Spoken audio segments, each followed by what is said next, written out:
trolley number 10 was built for the Shelburne Falls and Coleraine Street Railway. The Shelburne Falls and Coleraine Street Railway ran from here, Shelburne Falls, across the Bridge of Flowers, what's now the Bridge of Flowers, and up along the North River to Coleraine, where it served a bunch of mills. This trolley was built in 1896 by Wasson Manufacturing Company in Springfield, Massachusetts. It's a one-of-a-kind trolley built specifically for this line.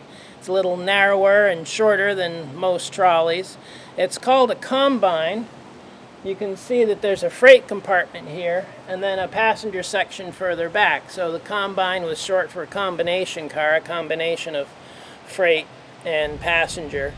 And this car ran from 1896 until 1927, along with other cars hauling passengers, and this car could pull a couple of freight cars if they weren't too heavy, and served the community for roughly 30 years.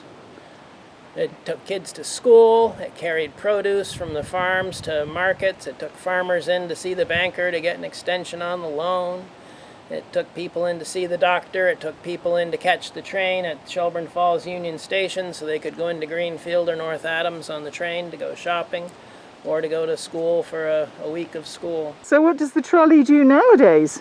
Now the trolley is used as an interpretive tool to help people see what transportation and life in general was like here 120 years ago, when the trolley was pretty much the way to get from town to the farm, or farm to town, or into to catch the train on the Boston and Maine to somewhere else.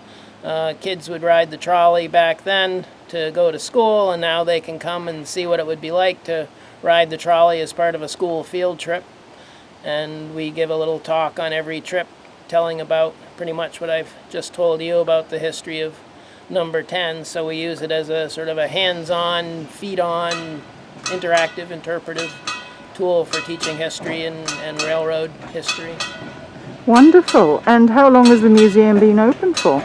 Well, the museum was formed in 1992. We started operations in 1999, the very end of 1999.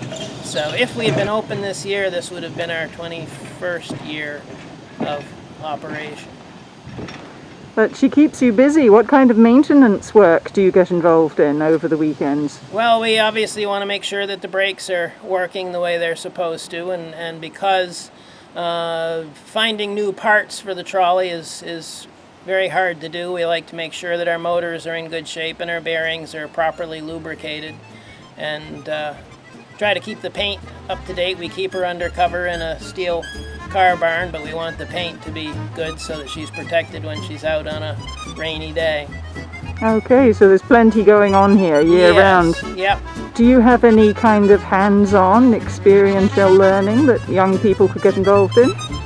Yes, there's lots of things that people could do here to volunteer, either as, once we open up again, as trolley car motormen and conductors, or pump car operator. We also have painting and carpentry and restoration work on the other trolleys that can be done as well.